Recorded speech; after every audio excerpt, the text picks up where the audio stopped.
66세, 38년 결혼을 끝내고 55세 문화센터 강사와 새 인생을 시작했습니다. 그녀는 저를 40대처럼 느끼게 해줬죠. 하지만 통장 비밀번호를 넘긴 순간부터 악몽이 시작됐어요.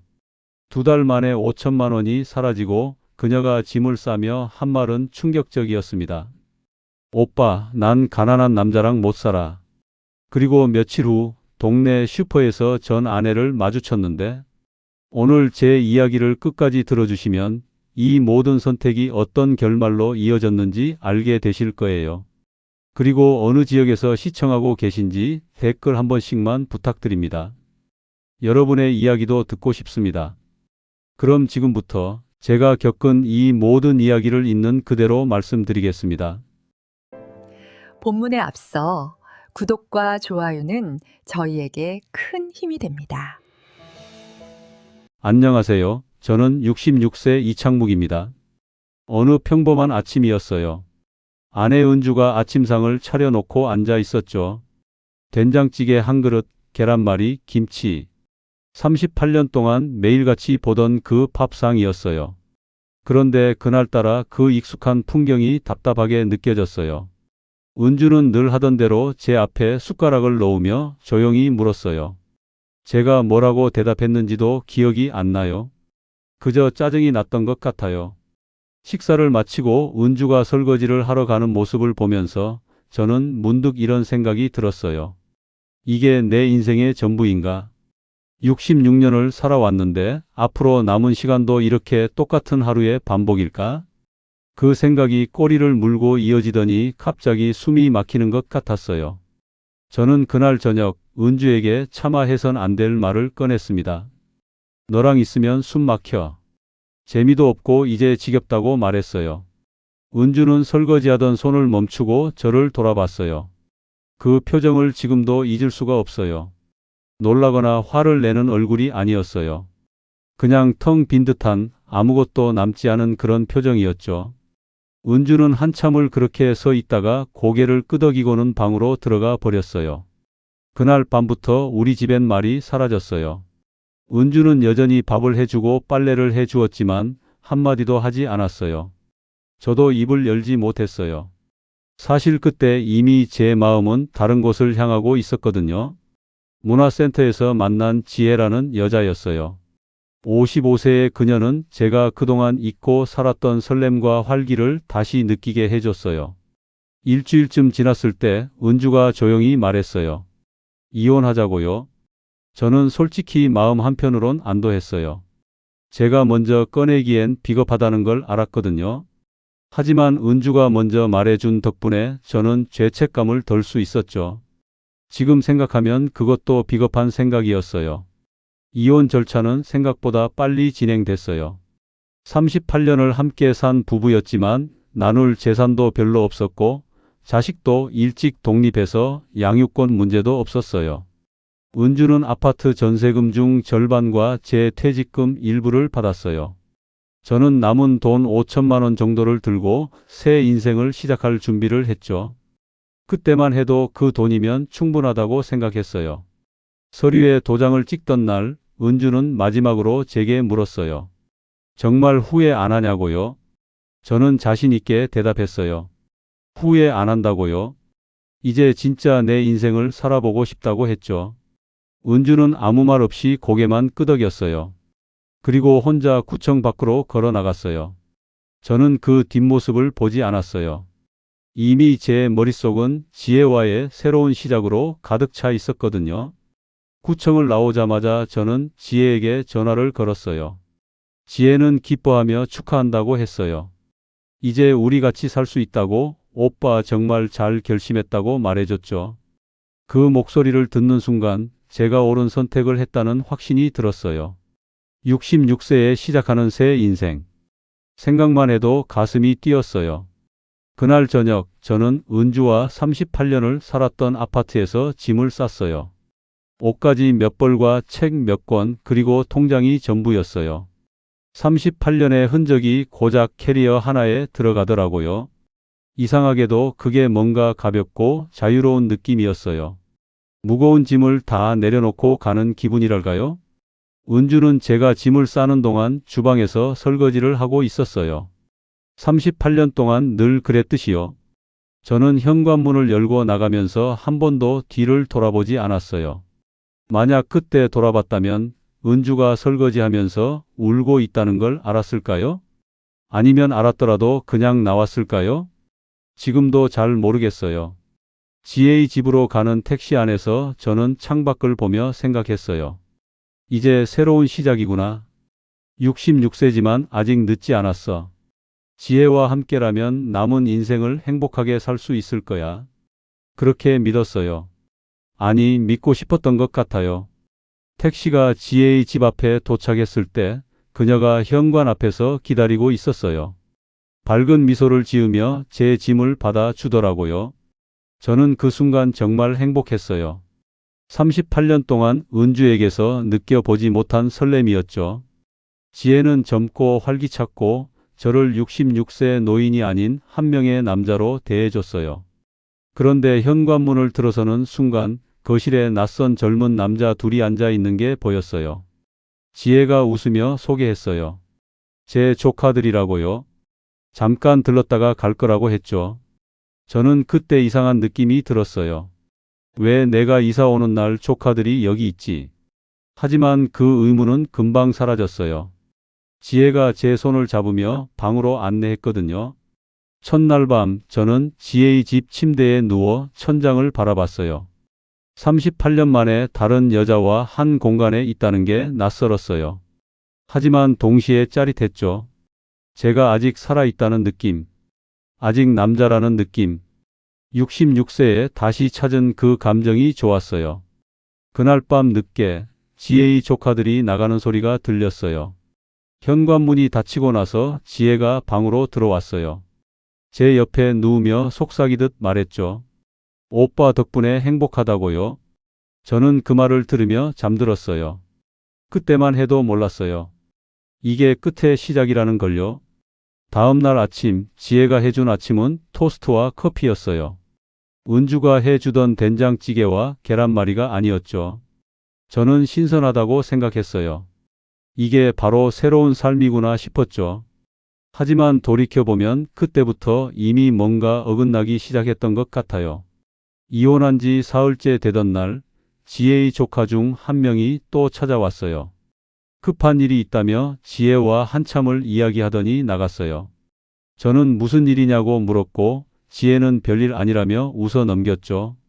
그때 이미 제 통장에서 첫 번째 돈이 빠져나가고 있었다는 걸 그땐 전혀 몰랐어요. 그렇게 저는 38년의 결혼을 끝내고 새로운 인생을 시작했어요. 아니, 시작했다고 믿었어요. 하지만 과연 이게 진짜 새 출발이었을까요? 아니면 파멸로 가는 첫걸음이었을까요? 지혜를 처음 만난 건 이혼하기 석 달 전쯤이었어요. 동네 문화센터에서 시니어 스마트폰 활용 강좌가 있다길래 등록했죠. 은주가 권했어요. 요즘은 스마트폰 하나로 다 하는 세상이니까 배워두라고요. 저는 별 관심 없었지만 집에만 있으면 답답하니까 나가보기로 했어요. 첫 수업날 강의실에 들어섰을 때 지혜가 앞에 서 있었어요. 55세라고는 믿기지 않을 만큼 화려한 차림새였죠. 밝은색 원피스에 목걸이, 귀걸이까지 반짝이었어요. 머리는 웨이브를 살려 단정하게 내려놓았고 화장도 진했어요.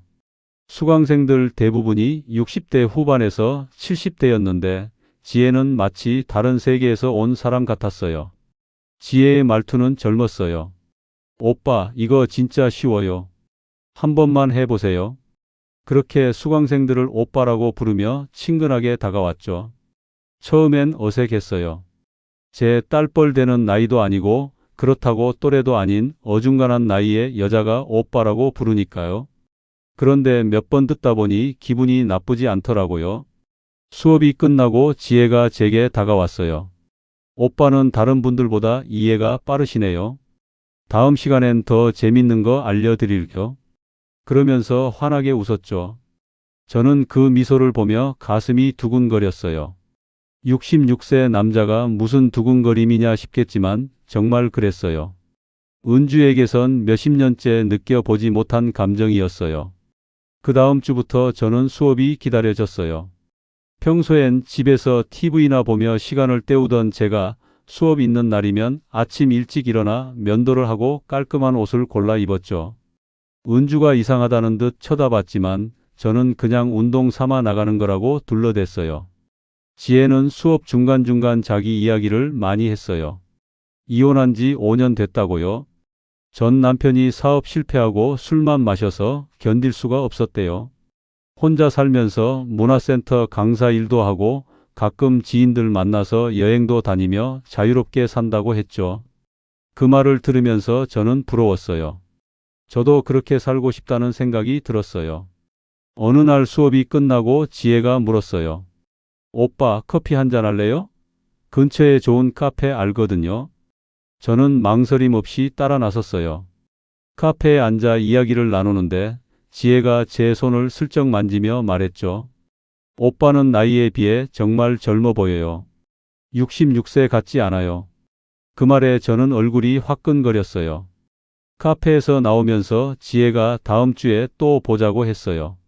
수업 끝나고 또 커피 마시자고요. 저는 집에 가는 내내 기분이 좋았어요. 버스 안에서도 계속 웃음이 나왔죠. 집에 도착해서 현관문을 열었을 때 은주가 저녁 준비를 하고 있었어요. 밥 먹으라는 말도 전처럼 따뜻하게 들리지 않았어요. 그냥 의무적으로 하는 말처럼 느껴졌죠. 그날 밤 저는 잠이 오지 않았어요. 침대에 누워 천장을 보며 생각했어요. 은주와 38년을 살았지만 지혜와 커피 한 잔 마신 2시간이 더 설렜어요. 이게 정상인가 싶었지만 동시에 이런 감정이 나쁘지 않았어요. 아직 내가 살아있다는 느낌이었거든요. 다음 주 수업에서 지혜는 더 적극적이었어요. 제 옆에 와서 앉아 스마트폰을 함께 보며 설명해 줬어요. 그녀의 향수 냄새가 코끝을 스쳤고 가끔 팔이 스치는 느낌이 전기처럼 짜릿했어요. 다른 수강생들은 앞에서 설명을 듣고 있었지만 저는 지혜의 목소리에만 집중했죠. 수업 후 우리는 또 카페로 갔어요. 이번엔 지혜가 자기 인생 이야기를 더 깊게 해줬어요. 젊을 때 너무 일찍 결혼해서 후회한다고요. 남편은 돈도 못 벌고 자기만 생각하는 사람이었대요. 이혼하고 나서야 진짜 자기 인생을 사는 것 같다고 했죠. 저는 그 말에 깊이 공감했어요. 저도 그렇게 살고 싶었거든요. 지혜가 물었어요. 오빠는 결혼 생활 어때요? 행복해요? 저는 솔직하게 대답했어요. 행복하지 않다고요. 그냥 습관처럼 사는 것 같다고 했죠. 지혜가 제 손을 꼭 잡으며 말했어요. 오빠 같은 분은 더 좋은 사람 만나야 해요. 아직 젊은데 그렇게 살면 안 되죠. 그 순간 제 심장이 쿵 하고 내려앉는 것 같았어요. 그날 이후 저는 지혜와 자주 만났어요. 수업 없는 날에도 카페에서 만나 이야기를 나눴죠. 지혜는 늘 화려하게 차려입고 나왔어요. 저도 덩달아 옷을 새로 사고 머리도 염색했어요. 은주가 왜 갑자기 그러냐고 물었지만 저는 대충 얼버무렸어요. 지혜와 함께 있으면 제가 40대로 돌아간 것 같았어요. 그녀는 제 이야기를 귀 기울여 들어줬고 제 농담에 크게 웃어줬어요. 은주는 제 말에 반응도 별로 없고 그냥 고개만 끄덕이곤 했죠. 지혜 옆에 있으면 제가 특별한 사람이 된 것 같았어요. 어느 날 지혜가 조심스럽게 물었어요. 오빠, 혹시 나랑 진지하게 만날 생각 없어요? 저는 그 질문에 당황했어요. 하지만 동시에 가슴이 뛰었죠. 지혜가 계속 말했어요. 오빠 같은 사람이랑 있으면 내가 정말 행복할 것 같아요. 우리 나이에 뭐가 두려워요. 행복하게 살아야죠. 그날 저는 집에 돌아와 은주를 보며 생각했어요. 이 사람과 남은 인생을 계속 이렇게 살 수는 없다고요. 지혜와 함께라면 66세부터라도 새로운 삶을 살 수 있을 것 같았어요. 저는 그날부터 이혼을 결심하기 시작했어요. 지혜는 제게 꿈을 보여줬어요. 아니, 착각을 심어줬다고 해야 맞겠죠. 66세 남자가 55세 여자와 새로운 인생을 시작할 수 있다는 환상. 화려한 옷차림과 젊은 말투, 남자를 다루는 노련한 방법으로 저를 완전히 사로잡았어요. 저는 그 허영을 진짜 사랑이라고, 새 인생이라고 믿었어요. 지혜 옆에만 서면 66세라는 숫자가 정말 사라지는 것 같았어요. 거울을 볼 때마다 주름이 옅어 보이고 허리도 더 꼿꼿해지는 느낌이었죠. 사람들이 저희를 부부로 봐도 전혀 이상하지 않을 거라고 생각했어요. 그게 얼마나 큰 착각이었는지 그땐 정말 몰랐어요. 문화센터 수업 마지막 날, 지혜가 수료증을 나눠주며 제게 속삭였어요. 오빠, 결정했으면 빨리 움직여요. 우리 시간 많지 않잖아요. 그 말이 저를 더 다그쳤어요. 맞아, 우리 나이의 시간은 금이야. 망설이면 안 돼. 그렇게 스스로를 재촉했죠. 집에 돌아와 은주에게 이혼하자고 말한 게 그 다음 주였어요. 은주는 이유를 물었고 저는 솔직하게 말했어요.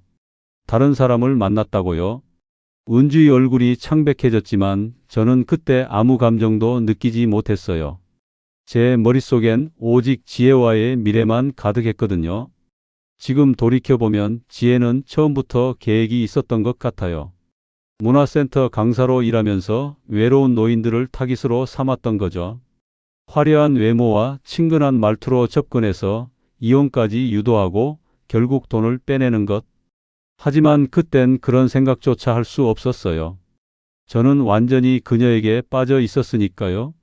과연 66세 남자가 55세 여자에게 느낀 그 설렘은 진짜 사랑이었을까요? 아니면 노년의 외로움이 만들어낸 위험한 착각이었을까요?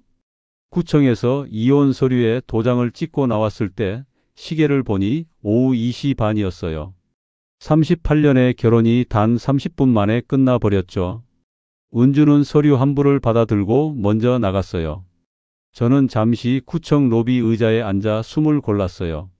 뭔가 허전한 기분이 들었지만 동시에 자유로운 느낌도 있었죠. 휴대폰을 꺼내 지혜에게 전화를 걸었어요. 끝났다고 말하자 지혜가 환호성을 질렀어요. 오빠 축하해요. 이제 우리 진짜 시작이네요. 언제 올 수 있어요? 저는 지금 바로 가겠다고 했어요. 지혜가 기다리고 있을게요. 라며 전화를 끊었죠. 저는 구청을 나와 곧바로 택시를 잡았어요. 지혜의 집은 신림동 쪽에 있는 빌라 3층이었어요. 엘리베이터도 없는 낡은 건물이었지만 그땐 그게 전혀 신경 쓰이지 않았어요. 계단을 올라가는 내내 가슴이 뛰었죠.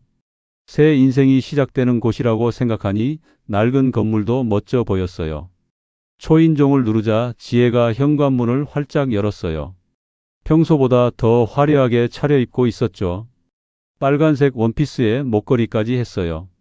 오빠 왔어요? 어서 들어와요. 지혜가 제 손을 잡아 끌며 안으로 안내했어요. 저는 가방을 들고 안으로 들어섰죠. 그런데 거실에 낯선 남자 둘이 소파에 앉아 있는 게 보였어요. 20대 후반쯤 되어 보이는 젊은 남자들이었어요. 지혜가 웃으며 소개했어요. 우리 조카들이에요. 큰 조카 민수, 작은 조카 준호. 오빠한테 인사드려. 두 남자가 일어나 고개를 숙였어요. 안녕하세요. 저는 어색하게 고개를 끄덕였죠. 지혜가 설명했어요. 애들이 오늘 잠깐 들렀어요. 금방 갈 거예요. 걱정 마세요. 저는 괜찮다고 대답했어요. 사실 좀 이상하긴 했어요. 제가 이사 오는 날 조카들이 왜 여기 있는지 의문이 들었거든요. 하지만 금방 간다니까 별로 신경 쓰지 않았어요. 조카들은 거실에서 맥주를 마시며 TV를 보고 있었어요. 지혜는 저를 안방으로 안내했어요. 오빠 짐 여기 두세요. 제가 옷장 정리해 놨어요. 옷장을 열어보니 한쪽이 비워져 있었죠. 지혜가 미리 준비해 둔 거였어요. 저는 감동했어요. 이렇게까지 신경 써줬다는 게 고마웠죠. 짐을 풀고 거실로 나왔을 때 조카들이 여전히 앉아 있었어요. 저녁 6시가 넘었는데도 갈 생각을 안 하더라고요. 지혜가 저녁을 준비하며 저에게 물었어요. 오빠 치킨 시켜 먹을까요? 애들이랑 같이 먹어요. 저는 괜찮다고 했어요. 첫날이니까 조카들이랑 친해지는 것도 나쁘지 않다고 생각했거든요. 치킨이 오고 우리는 함께 저녁을 먹었어요. 조카들은 맥주를 계속 마시며 농담을 주고받았어요. 저는 그 사이에서 어색하게 웃기만 했죠. 지혜는 조카들 옆에 앉아 그들과 이야기하는데 더 집중하는 것 같았어요. 저는 혼자 치킨을 먹으며 이상한 기분이 들었어요. 밤 10시가 넘어서야 조카들이 일어났어요. 이모, 우리 이제 갈게요. 민수가 말했고 준호가 덧붙였죠. 또 올게요. 지혜가 현관까지 나가서 조카들과 뭔가 이야기하는 게 들렸어요. 목소리가 작아서 무슨 말인지는 안 들렸지만 지혜가 뭔가를 건네주는 것 같았어요. 조카들이 가고 나서 지혜가 돌아왔어요. 저는 물었죠. 조카들이 자주 오나요? 지혜가 웃으며 대답했어요. 가끔요. 애들이 저를 많이 따라서요. 혼자 사니까 걱정도 되나 봐요. 저는 그러냐고 대답했지만 마음 한편이 찝찝했어요. 첫날 밤을 지혜의 집에서 보냈어요. 침대에 누워 있는데 낯설었어요. 38년 동안 은주 옆에서 자다가 처음으로 다른 여자 옆에 누워 있으니까요. 지혜는 금방 잠들었지만 저는 한참을 천장을 보며 누워 있었어요. 과연 잘한 결정일까? 그런 생각이 스쳤지만 곧 떨쳐냈죠. 다음 날 아침 지혜가 토스트와 커피를 준비했어요. 은주처럼 밥을 하는 게 아니라 간단하게 식사를 해결하더라고요. 지혜가 말했어요. 오빠, 저 오전에 문화센터 수업 있어요. 점심쯤 올게요. 저는 혼자 집에서 뭐 하고 있으라는 건지 어리둥절했어요. 지혜가 나가고 혼자 집에 있는데 문자가 왔어요. 민수였어요. 삼촌, 잠깐 통화 가능하세요? 저는 삼촌이라는 호칭이 어색했지만 전화를 걸었죠. 민수가 말했어요. 삼촌, 죄송한데 급한 일이 생겨서요. 혹시 50만 원만 빌려주실 수 있으세요? 친구 결혼식 축의금인데 제가 지금 돈이 없어서요. 저는 당황했어요. 방금 만난 사람한테 돈을 빌려달라니. 하지만 거절하기가 쉽지 않았어요. 지혜의 조카니까 거절하면 지혜가 서운해할 것 같았거든요. 저는 괜찮다고 했어요. 계좌번호를 받아 50만 원을 보냈죠. 민수가 고맙다며 꼭 갚겠다고 했어요. 그날 저녁 지혜에게 조카한테 돈을 빌려줬다고 말했어요. 지혜가 놀라는 표정을 지었어요. 아이고, 오빠 미안해요. 민수가 그랬어요? 제가 혼내놨을 텐데. 그러면서도 고맙다고 했죠. 오빠가 조카들한테도 잘해주니까 제가 더 든든해요. 저는 그 말에 기분이 좋아졌어요. 이틀 후 이번엔 준호가 찾아왔어요. 똑같이 급한 일이 있다며 30만 원을 빌려달라고 했어요. 친구 생일 선물 사야 하는데 카드가 막혔다고요. 저는 이번에도 돈을 보냈어요. 거절할 수가 없었거든요. 지혜 조카들인데 인색하게 굴 순 없었죠. 일주일 사이에 조카들은 3번 더 왔어요.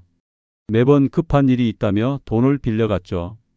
20만 원, 30만 원, 다시 50만 원. 저는 그때마다 통장에서 돈을 빼서 보냈어요. 지혜는 미안하다고 했지만 돈을 갚으라고 조카들한테 말하진 않았어요. 한 달쯤 지났을 때 통장 잔액을 확인했어요. 이미 200만 원 가까이 나간 상태였어요. 조카들한테 빌려준 돈만 그 정도였죠. 저는 불안해지기 시작했어요.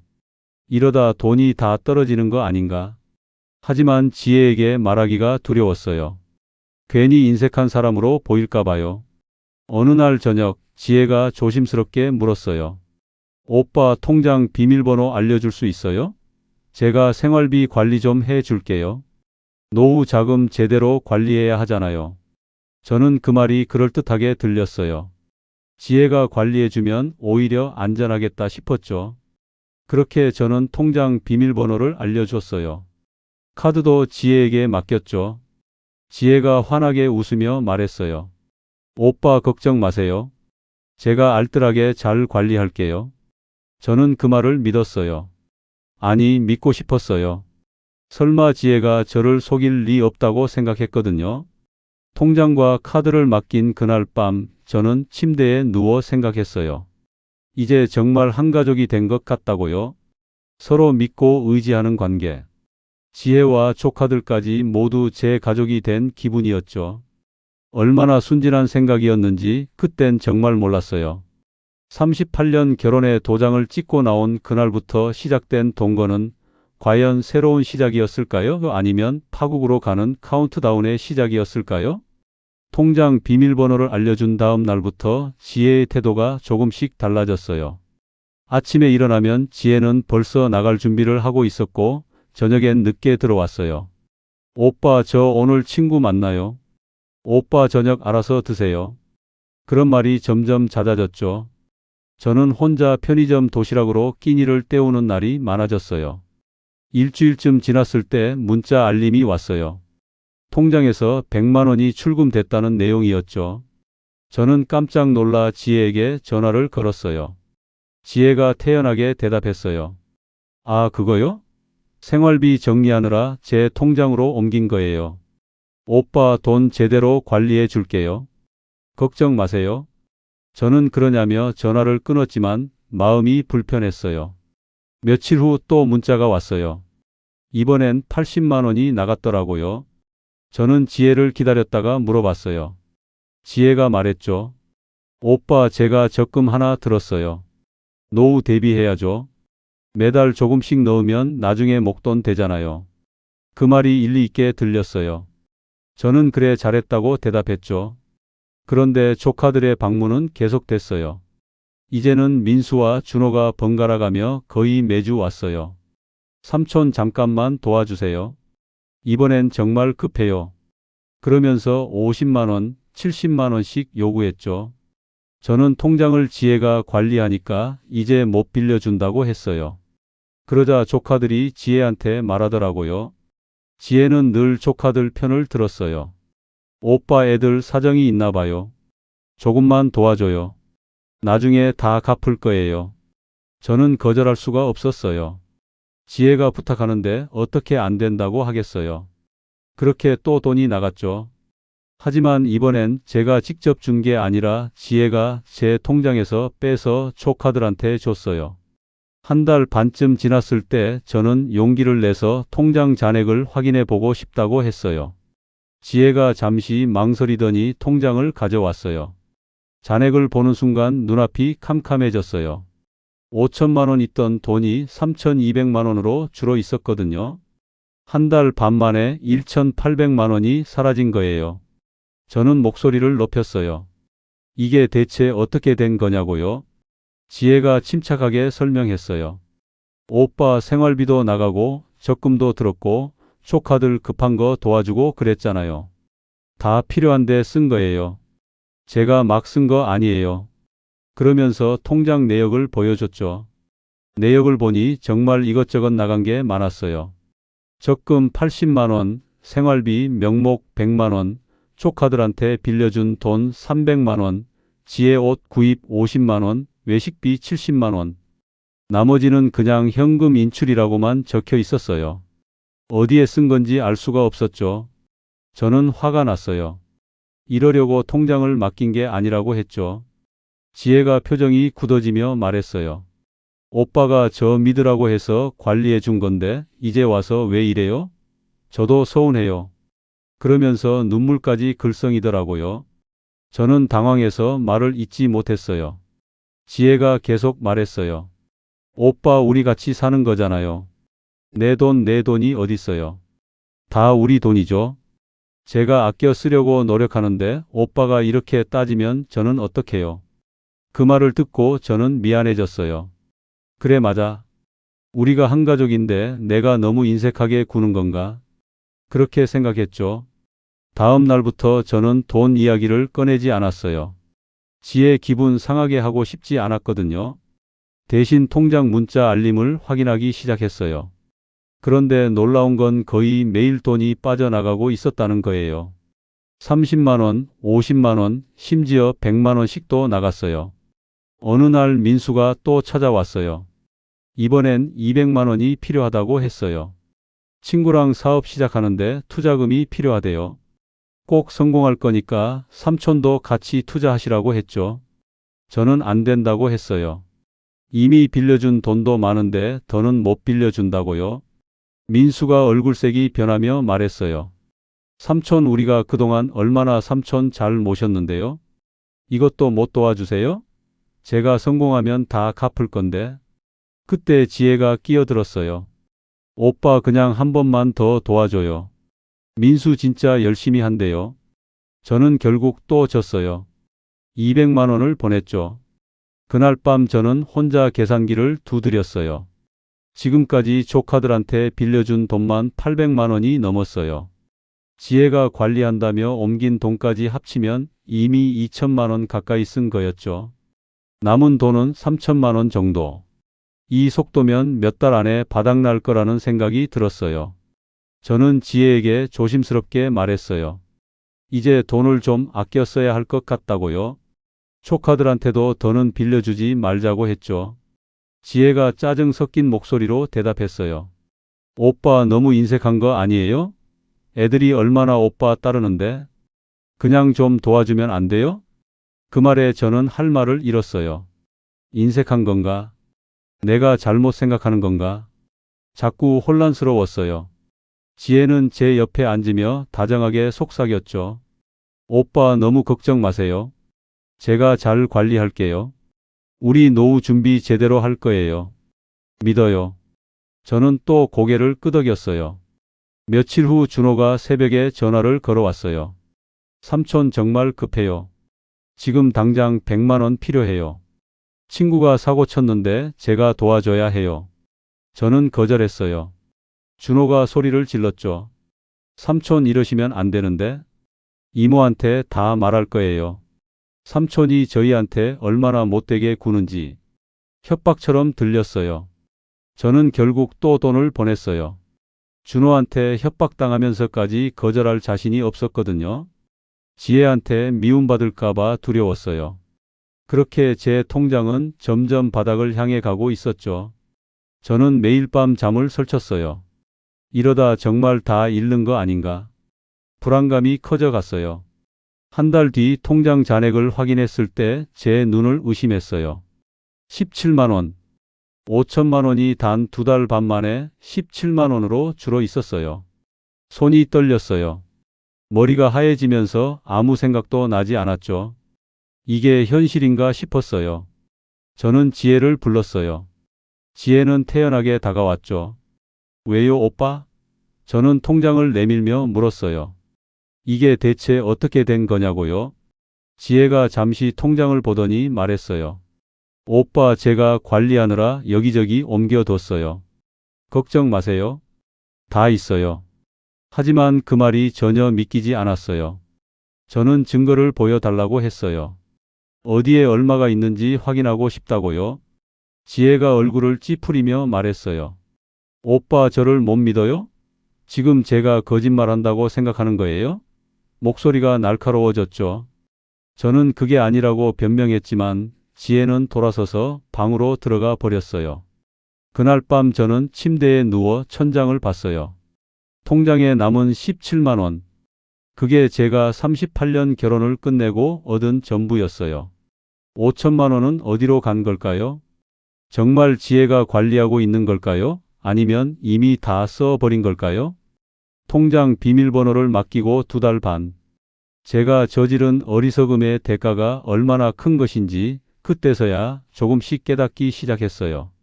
하지만 이미 너무 늦어버렸죠. 과연 이 돈은 다시 돌아올 수 있을까요? 아니면 영영 사라진 걸까요? 통장 잔액 17만 원을 확인한 다음 날 아침, 저는 지혜를 다그쳤어요. 어디에 돈을 옮겨뒀는지 정확히 말해달라고요. 지혜가 짜증을 내며 대답했어요.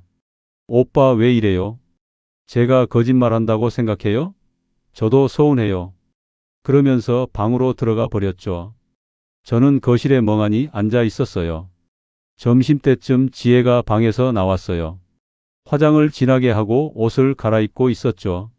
어디 가냐고 물었더니 친구 만난다고 했어요.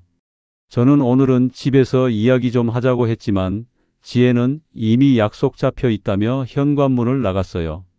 저는 혼자 남겨졌죠.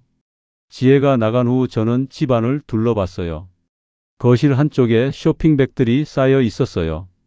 백화점 쇼핑백, 명품 가방 상자들이었죠. 하나씩 열어봤더니 전부 지혜가 산 물건들이었어요. 가방, 옷, 신발, 화장품. 가격표가 붙어 있는 것도 있었는데 한 개에 수십만 원씩 하더라고요.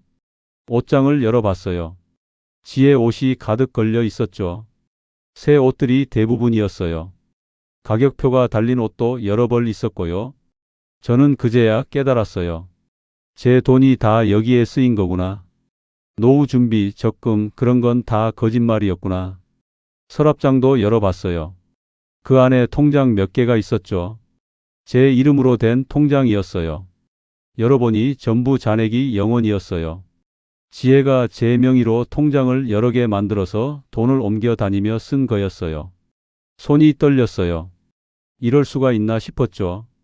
저녁 때 지혜가 돌아왔어요. 저는 쇼핑백과 통장들을 내밀며 물었어요. 이게 대체 뭐냐고요? 지혜가 잠시 당황하는 표정을 짓더니 이내 태연해졌어요.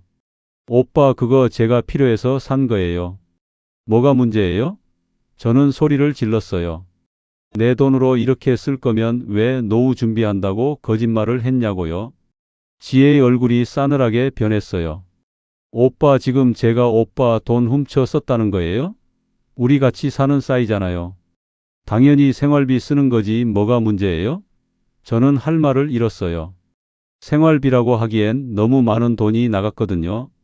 게다가 조카들한테 빌려준 돈은 어떻게 된 거냐고 물었죠. 지혜가 비웃듯 말했어요. 그거요? 애들이 쓴 거죠. 뭐 갚을 거라고 생각했어요? 오빠도 참 순진하네. 저는 그 말에 머리를 망치로 맞은 것 같았어요. 처음부터 갚을 생각이 없었다는 거잖아요. 지혜도 알고 있었다는 거고요. 저는 물었어요. 그럼 남은 돈은 어디 있냐고요? 지혜가 팔짱을 끼고 말했어요. 없어요. 다 썼어요. 오빠도 같이 쓴 거잖아요. 밥도 먹고 집에서 살고 그랬으면서 왜 이래요? 저는 어이가 없었어요. 제가 쓴 건 기껏해야 몇십만 원인데 나머지 수천만 원은 대체 어디에 쓴 거냐고 따졌죠. 지혜가 귀찮다는 듯 한숨을 쉬며 말했어요. 오빠, 이제 돈 없으면 우리 그만할까요? 솔직히 저도 힘들어요. 돈 없는 사람이랑 사는 거. 저는 귀를 의심했어요. 지금 뭐라고 한 거냐고 다시 물었죠. 지혜가 또박또박 말했어요. 그만하자고요. 이제 끝내요. 저는 멍하니 지혜를 바라봤어요. 이 사람이 정말 제가 알던 그 지혜가 맞나 싶었어요. 문화센터에서 오빠 오빠 하며 다정하게 대하던 그 사람이요. 지혜는 이미 짐을 싸기 시작했어요. 옷장에서 옷을 꺼내 가방에 넣더라고요. 제가 준 돈으로 산 그 옷들을요? 저는 물었어요. 처음부터 계획한 거냐고요? 저한테서 돈을 빼낼 생각이었냐고요? 지혜가 웃으며 대답했어요. 계획이요? 오빠가 알아서 다 내놨잖아요. 제가 뭘 어떻게 했어요? 오빠가 저 좋다고 난리였으면서. 그 말에 저는 아무 대꾸도 못했어요. 사실이었으니까요. 지혜는 계속 짐을 쌌어요. 쇼핑백에 담긴 명품 가방들, 새로 산 옷들, 화장품들을 전부 챙기더라고요. 저는 멍하니 그 모습을 지켜봤어요. 어떻게 저렇게 태어날 수 있을까? 조금이라도 미안한 마음은 없는 걸까? 1시간쯤 지났을 때 지혜가 가방 2개를 들고 현관으로 나왔어요. 저는 마지막으로 물었어요. 조금이라도 진심이었던 적은 있냐고요? 지혜가 잠시 멈춰 서더니 말했어요. 처음엔 좀 있었어요. 근데 오빠 너무 집착하고 의심하고 그러니까 지겹더라고요. 그리고 솔직히 돈 없는 남자는 매력 없어요. 그 말을 듣는 순간 가슴이 무너지는 것 같았어요. 저는 지혜를 진심으로 사랑했어요. 66세에 찾아온 마지막 사랑이라고 믿었죠. 하지만 지혜에게 저는 그냥 돈줄이었던 거예요. 조금의 진심도 없었던 거죠. 지혜가 현관문을 열며 마지막으로 말했어요. 오빠 수고했어요. 덕분에 재밌었어요. 그리고 앞으론 여자 조심하세요. 오빠 같은 사람 또 당해요. 그렇게 비웃듯 말하고는 문을 닫고 나갔어요. 저는 텅 빈 거실에 혼자 남았죠. 잠시 후 문자가 왔어요. 민수였어요. 삼촌 이모한테 들었어요. 헤어진다고요? 그럼 저희한테 빌려준 돈은 어떻게 하죠? 전화 주세요. 저는 황당했어요. 돈을 갚을 생각은 없고 더 받아낼 생각을 하는 거였죠. 저는 민수한테 전화를 걸었어요. 돈 갚으라고 했죠. 민수가 웃으며 말했어요. 삼촌 무슨 돈이요? 저희는 삼촌한테 돈 빌린 적 없는데요. 증거 있어요? 저는 할 말을 잃었어요. 정말로 현금으로 주거나 지의 통장으로 보낸 거라 제 명의로 보낸 기록이 없었거든요. 그날 밤 저는 빈집에 혼자 앉아 있었어요. 5천만 원이 사라졌어요. 38년 결혼 끝내고 받은 전부였죠. 이제 남은 건 통장에 있는 17만 원뿐이었어요. 저는 손바닥으로 얼굴을 감쌌어요. 눈물이 나오려고 했지만 나오지 않았어요. 그냥 텅 빈 기분만 들었죠. 다음 날 저는 짐을 쌌어요. 지혜 집에서 나가야 했거든요. 원래 살던 아파트는 은주가 가져갔고 저는 갈 곳이 없었어요. 부동산을 알아봤더니 17만 원으로 구할 수 있는 곳은 반지하 월세방뿐이었어요. 보증금 300만 원에 월세 30만 원. 보증금도 없는 저는 월세 50만 원짜리 반지하를 겨우 구했어요. 짐을 들고 반지하로 내려갈 때 계단이 끝없이 이어지는 것 같았어요. 한 계단씩 내려갈 때마다 제 인생도 함께 추락하는 기분이었죠. 66세 남자가 단 2달 만에 5천만 원을 날리고 반지하로 내려오다니. 이게 현실인가 싶었어요. 반지하 방은 좁고 습했어요. 창문으로는 사람들 발만 보였죠. 저는 짐을 내려놓고 바닥에 주저앉았어요. 이게 제가 선택한 새 인생의 결말이었어요. 지혜가 떠나며 한 말이 귓가에 맴돌았죠. 오빠 같은 사람 또 당해요. 그 말이 비수처럼 꽂혔어요. 그날 밤 저는 라면으로 저녁을 때웠어요. 끓는 물도 제대로 없어서 편의점에서 뜨거운 물을 얻어왔죠. 라면을 먹으며 생각했어요. 은주가 해준 밥이 그리웠어요. 된장찌개, 계란말이, 김치. 그 평범한 밥상이 이렇게 그리울 줄은 몰랐죠. 66세에 모든 걸 잃었어요. 돈도, 집도, 사랑도, 자존심도. 남은 건 후회와 자책뿐이었죠. 지혜의 진짜 목소리를 그때서야 들었어요. 돈 없는 남자는 매력 없다는 그 차가운 목소리를요.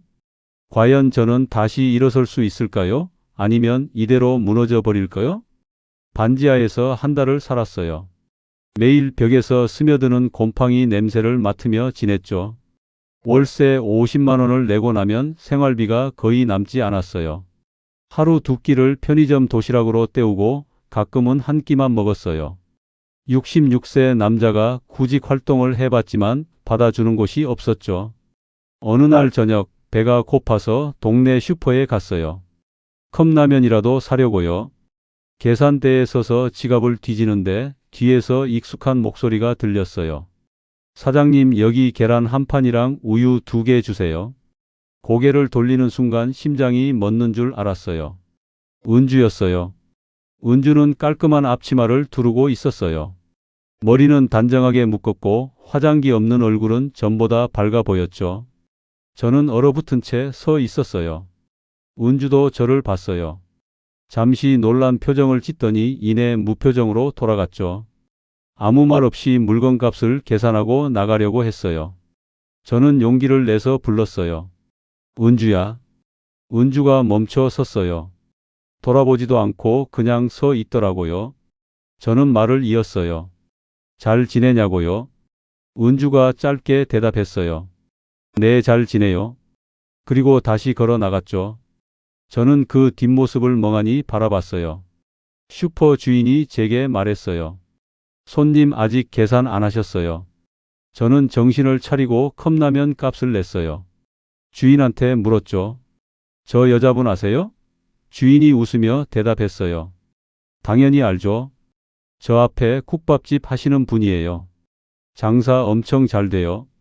손님들이 줄 서서 기다릴 정도래요. 저는 슈퍼를 나와 은주가 간 방향을 봤어요. 100m쯤 떨어진 곳에 작은 가게가 보였죠. 은주네 국밥이라는 간판이 걸려 있었어요. 불빛이 환하게 켜져 있고 안에 손님들이 가득했어요.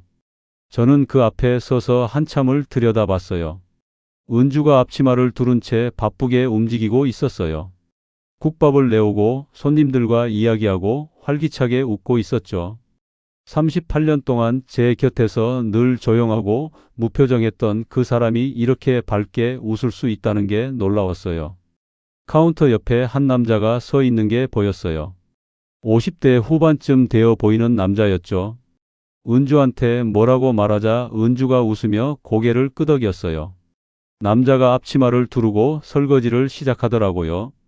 둘이 자연스럽게 함께 일하는 모습이 영락없는 부부 같았어요. 저는 가게 앞에서 한 발짝도 움직일 수 없었어요. 들어가고 싶었지만 들어갈 자격이 없다는 걸 알았거든요. 38년을 함께한 사람을 배신하고 떠난 제가 무슨 낯으로 들어가겠어요. 저는 그냥 멀리서 바라만 봤어요. 손님 한 명이 큰 소리로 말하는 게 들렸어요. 사장님, 여기 국밥 진짜 맛있어요. 어떻게 이렇게 맛있게 끓여요? 은주가 웃으며 대답했어요.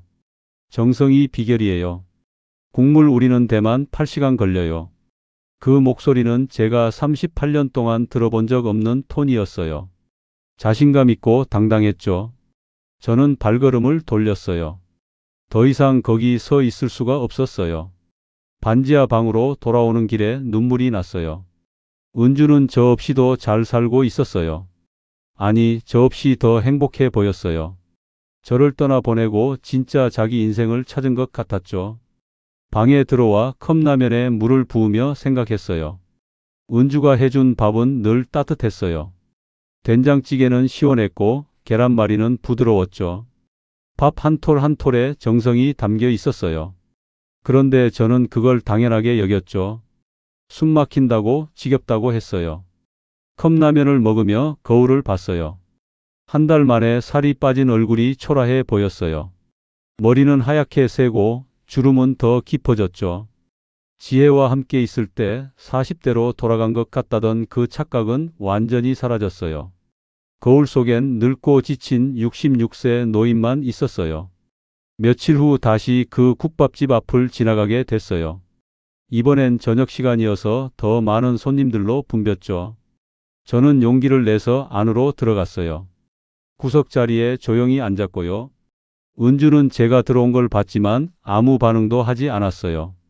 메뉴판을 보니 국밥 한 그릇에 8,000원이었어요. 저는 국밥 하나를 주문했죠. 잠시 후 은주가 직접 국밥을 가져왔어요. 제 앞에 조용히 놓더니 돌아서려고 했어요. 저는 작은 목소리로 말했어요. 고맙다고요. 은주가 잠깐 멈춰 섰다가 아무 말 없이 카운터로 갔어요. 국밥을 한 숟가락 떠먹는 순간 눈물이 났어요. 은주가 38년 동안 끓여준 된장찌개의 맛이 났거든요. 그 익숙하고 따뜻한 맛. 제가 당연하게 여기고 함부로 대했던 그 정성의 맛. 저는 눈물을 닦으며 국밥을 다 먹었어요. 계산을 하러 카운터에 갔을 때 그 남자가 받았어요. 8,000원입니다. 저는 돈을 내며 물었어요. 주인분이 누구세요? 남자가 뒤를 돌아보며 말했어요. 저기 계신 분이요. 그러면서 은주를 가리켰죠. 저는 다시 물었어요. 그럼 당신은요? 남자가 웃으며 대답했어요. 저는 여기서 일 돕는 사람이에요. 그 대답에 안도했지만 동시에 더 비참해졌어요. 설령 그 남자가 은주의 새 동반자라 해도 제가 뭐라고 할 자격이 없었으니까요. 저는 고개를 숙이고 가게를 나왔어요.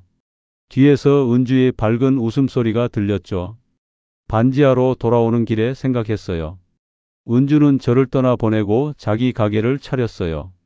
손님들한테 맛있는 국밥을 끓여주고 웃으며 이야기하고 자기 인생을 살고 있었죠. 38년 동안 제 그늘에 가려져 있던 은주의 진짜 모습이었을까요?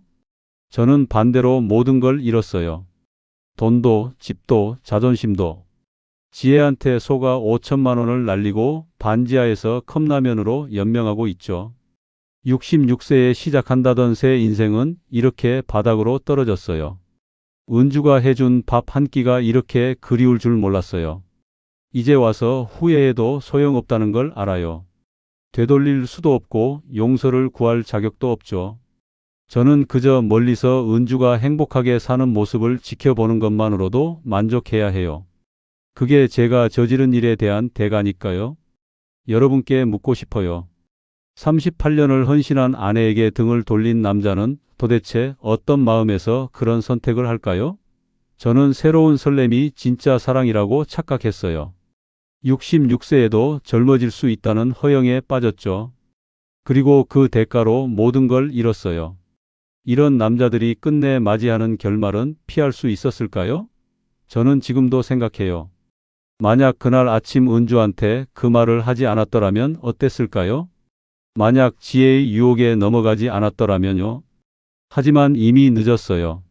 저는 제가 선택한 길의 끝에 서 있고 되돌아갈 방법은 없어요. 여러분은 제 이야기를 듣고 어떤 생각이 드시나요? 당신 곁에 있는 소중한 사람을 함부로 대하고 있진 않나요? 당연하게 여기는 그 사랑이 잃고 나면 얼마나 큰 것인지 아시나요? 제발 저처럼 모든 걸 잃고 나서 후회하지 마세요. 지금 곁에 있는 사람의 소중함을 깨닫는 게 늦지 않았으면 좋겠어요.